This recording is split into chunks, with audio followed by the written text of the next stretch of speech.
Bonjour mesdames et messieurs, fidèles auditeurs auditrices du magazine TT à Mazingira. Bienvenue encore une fois dans ces nouveaux numéros à travers lesquels nous allons parler des inondations à Bukavu dans la province du Sud Kivu à l'est de la République démocratique du Congo. Dans la ville de Bukavu, dans la soirée de ce 4 janvier 2023, il a été notifié plusieurs cas d'inondation au niveau du lieu communément appelé Place. L'on notifie également quelques pertes en vies humaines, mais jusqu'à présent aucun bilan officiel. C'est de cela que nous allons parler aujourd'hui dans ces podcasts TTA Mazingira. Je suis Daniel Makassi à la présentation depuis la ville de Goma. Afrique verte pour la gouvernance de la biodiversité est un espace dédié de Pana Radio. Afrique verte accorde un espace d'expression et de débat autour de la protection de la biodiversité. Écoutez Afrique verte sur panaradio.org en podcast. Il y a de cela quelques années, en 2021, la ville de Bukavu connaissait également des inondations et des érosions après de fortes pluies, mais plusieurs dégâts matériels dans plusieurs quartiers de la ville avaient été indiqués depuis le lundi 18 janvier 2021, rapporté le site de Radio Okapi.net. Selon la société civile de la commune du Banda, les bilans étaient encore provisoires de ces pluies qui faisaient état de plusieurs maisons inondées à la suite des éboulements sur l'avenue ISGA au quartier Ndendere en commune du Banda. Dans un autre article du Bureau international catholique de l'enfance, en 2020, au mois toujours de janvier, il y a eu également d'autres inondations à Bukavu. Un centre du PEDER avait été détérioré. Le 13 janvier, on rapportait que des pluies torrentielles démolissaient une partie du centre de transit d'écoute et d'orientation de l'organisation PEDER. Pas de blessés identifiés parmi les enfants accueillis, mais des gros dégâts matériels.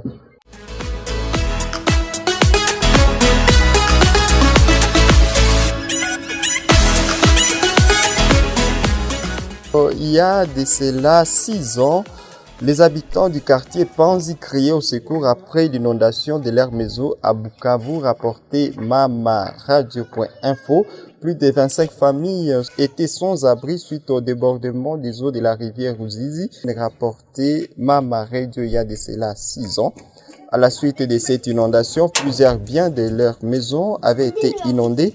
Certaines familles ont déguerpi des milliers. Celles qui résistaient criaient au secours. La majorité de ces maisons dans cet état sont construites à moins de 10 mètres de la rivière Ruzizi. Une nouvelle autour des inondations, rapportée Mama Radio il y a de cela 3 ans.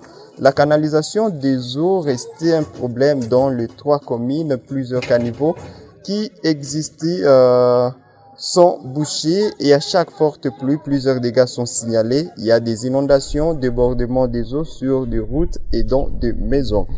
Au cours de l'année 2022, à travers le podcast TT à Mazingira, le psychologue clinicien Semou Sikuli Mwenge Vincent a abordé la question de l'impact des crises climatiques sur la santé mentale.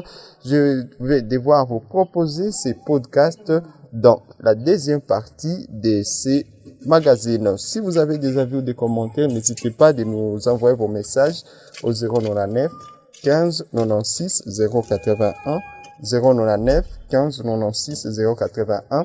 Dites-nous que faire pour faire face aux inondations au niveau de Bukavu dans la province du Sud Kivu. Nous serons ravis de lire prochainement vos messages. Afrique verte pour la gouvernance de la biodiversité est un espace dédié de Pana Radio. Afrique verte accorde un espace d'expression et de débat autour de la protection de la biodiversité. Écoutez Afrique verte sur panaradio.org en podcast.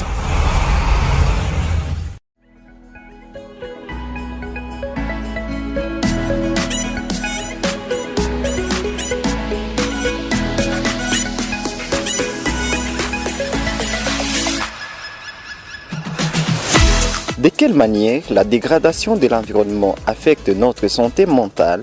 Comment faire face aux troubles mentaux dont les chocs climatiques sont les principales causes? Nous recevons Semou Sikoulimwenge Vincent, psychologue clinicien depuis Goma, à l'est de la République démocratique du Congo.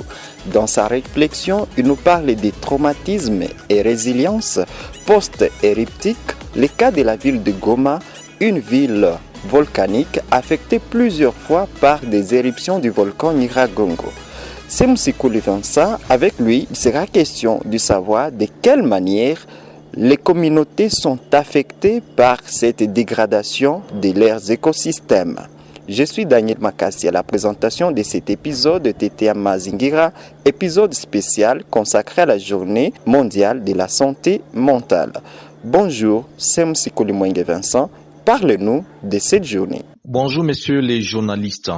Disons que chaque 10 octobre de l'année, le monde entier célèbre la journée internationale de la santé mentale. Et c'est depuis 1992 que l'Organisation mondiale de la santé a résolu de célébrer chaque année, en cette date-là, cette journée internationale de la santé mentale. Alors pour cette année, il faut dire que nous avons une thématique internationale, faire de la santé mentale et du bien-être pour tous une priorité mondiale. Au niveau mondial, on veut à ce que la santé mentale soit considérée, soit une priorité des priorités, parce qu'il faut dire que l'aspect santé mentale est négligé au monde.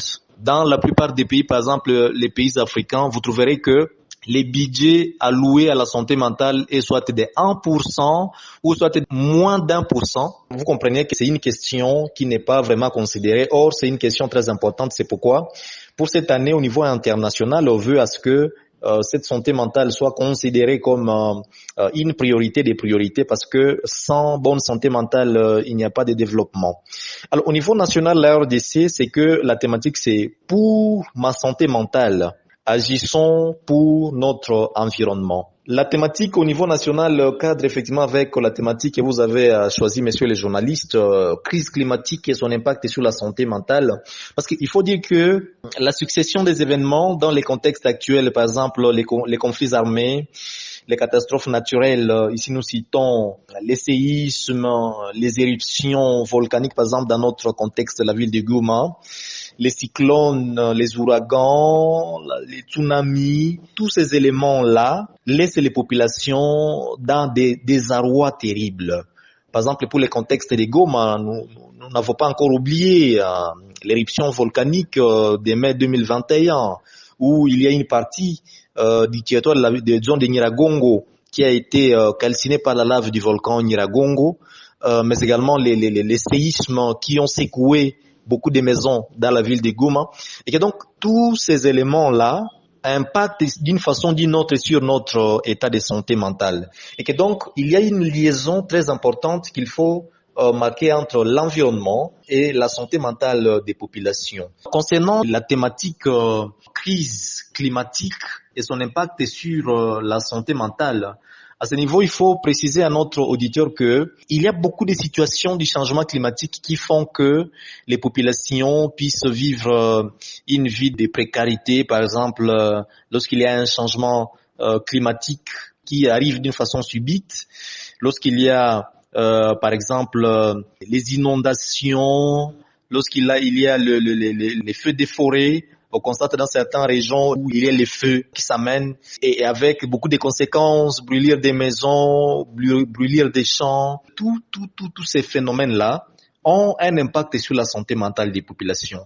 Et à ce niveau, citons l'anxiété qui devient permanente, la dépression, les stress, la peur, les deuils, la culpabilité. Pourquoi je vis dans cette région? Pourquoi Dieu a permis à ce que je puisse vivre dans cette région où il y a un changement climatique qui m'influence d'une façon ou d'une autre? Il y a la tristesse permanente, il y a la colère, il y a le désespoir et la détresse.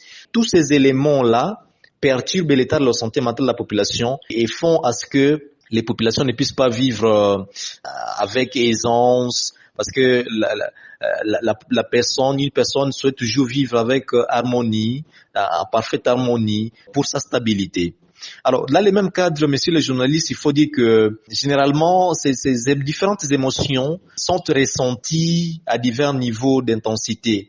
Par exemple, on est exposé aux informations, par exemple, concernant les changements climatiques. Et cela peut causer à ce que quelqu'un puisse avoir un inconfort. Et ça peut pousser facilement quelqu'un, d'une façon inconsciente, à cesser de lire, par exemple, les sujets, pour que ces sujets-là ne puissent pas l'influencer d'une façon ou d'une autre. Ou carrément éviter de regarder les informations qui cadrent avec les changements climatiques, ou peut-être éviter tout débat qui cadre avec les changements climatiques avec les conséquences que cette personne a pu vivre. Il y a aussi une certaine paralysie qui affecte la qualité de la vie et les habiletés à vaquer aux occupations quotidiennes. Ça veut dire la personne reste dans un stress permanent, la personne reste dans un désespoir permanent, lui poussant de ne pas facilement vouloir participer dans des débats, dans des thématiques ou carrément se développer parce qu'il s'est dit ce qu'il est en train de faire, peut-être ça sera consumé par tel ou tel autre événement. Le cas de Goma par exemple, juste après l'éruption, beaucoup de personnes qui étaient déçues par cette éruption volcanique et très déçues aussi d'investir à Goma. Heureusement que dans la ville de Goma, il faut le dire que même s'il n'y a pas encore une étude faite officiellement, mais la population de Goma est tellement résiliente parce que s'il faut passer actuellement dans la lave volcanique, là où l'éruption de 2021 a décimé, vous allez constater qu'il y a déjà beaucoup de maisons. Et dans d'autres coins, la population construit comme si rien n'était et que donc la population de Goma, il faut le dire, qu'elle est vraiment résiliente. Dans le même cadre, monsieur le journaliste, on constate que il y a certains éléments qui vont faire à ce que les personnes soient perturbées. Par exemple, les expériences des conditions météorologiques exceptionnelles. Par exemple, les conditions météorologiques exceptionnelles qui peuvent facilement engendrer les pertes d'une maison, les êtres chers, par exemple, créer des blessures, la perte du sommeil lorsqu'on est en train de penser à ce qu'il y a eu, et facilement on a des insomnies partielles ou généralisées. On peut facilement avoir d'autres difficultés qui peuvent facilement accroître l'anxiété de la personne qui est en train de vivre cette situation-là, ou carrément avoir la dépression, les stress post-traumatiques, par exemple pour cet événement de l'éruption volcanique dans la ville de Goma. Il y a aussi d'autres expériences de changements environnementaux, c'est-à-dire ça c'est aussi une autre façon dont les changements climatiques peuvent avoir un impact sur la santé mentale des populations. Et dans ces cas-là, on va remarquer que les changements climatiques graduels ou soudains, comme par exemple observer l'assèchement d'une rivière proche, là où facilement vous allez chercher de l'eau, mais la rivière n'existe plus là-bas. La disparition par exemple des animaux dans la région ou des changements des saisons. Vous voyez, tout ça, ça perturbe la population. Par exemple, voyez-vous, on s'attend à avoir la pluie à une période de X ou Y et on commence déjà à s'aimer. Mais pendant cette période-là, il n'y a pas de pluie. Là, vous comprenez que la population est perturbée. Ou carrément, il y a la pluie, mais pendant qu'on attend la sécheresse, il y a toujours la pluie.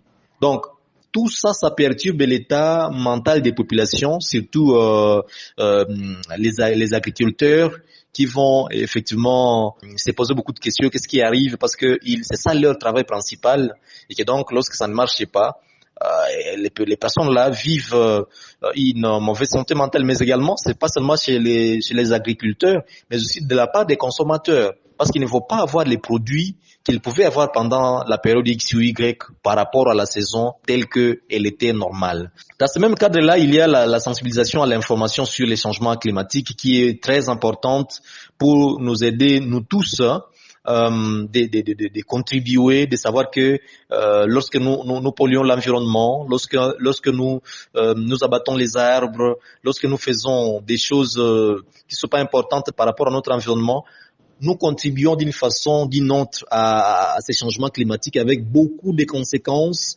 telles que nous venons d'évoquer quelques-unes, effectivement avec des influences terribles sur notre état de santé mentale.